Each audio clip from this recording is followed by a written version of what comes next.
Hello and welcome. Today we're going to be answering the question, how does the Bible fit into history? And before we start, disclaimer, I'm going to be talking about the modern Protestant Bible with 66 books. So let us step back and answer this. Let us analyze the Bible and any source supporting it. The Old Testament was finished in what is called the Septuagint, which is in Greek, and is dated to be written around 3rd century BC. In the 1940s to 50s, the Dead Sea Scrolls were discovered in caves near the Dead Sea. These manuscripts were dated to be from as early as the 8th century BC to the 3rd century BC, having portions of all Old Testament books besides Esther. This is very consistent to the Septuagint in the New Testament. The Gospels of Matthew, Mark, Luke, and John were written in the 1st century AD, recounting events of Jesus' life and crucifixion from different perspectives. The book of Acts was written by Luke, which covers the early church. The rest of the books were letters by Paul, and 2 were from Jesus' brothers, James and Jude, which are still written in the 1st century AD. And the full Bible was compiled in AD 400 by the early church. So what can the Bible and other sources tell us about its place in history? Firstly, the Torah. The Torah is the first 5 books of the Bible, and is where the Jewish law comes from. Moving later, many Israelite and Judean kings are mentioned by neighboring kingdoms. One example from Assyrian king Tiglath-Pileser III, saying, "The land of Omri, which is Israel, all its inhabitants and their possessions, I led to Assyria.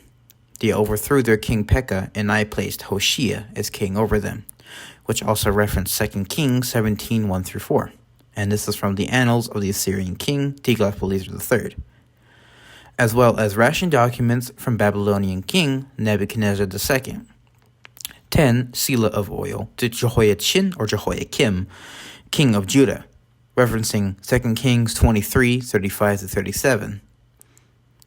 Furthermore, the Hittites were mentioned in the Bible many times.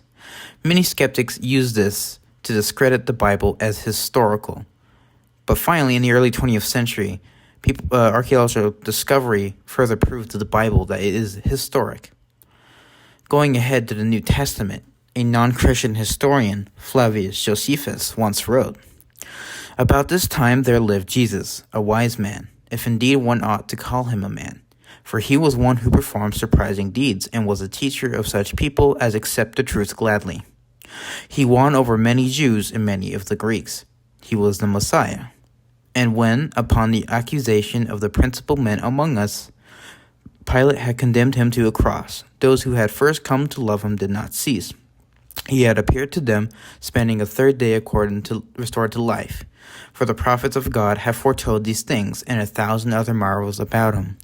And the tribe of the Christians, so called after him, has still to this day not disappeared." I hope you enjoyed this as much as I did, and I hope you gained some knowledge on the subject. My case of this, because I am a Christian, I just wanted to make this apparent if people were a bit skeptic. So I hope you enjoyed, and I hope you have a nice day.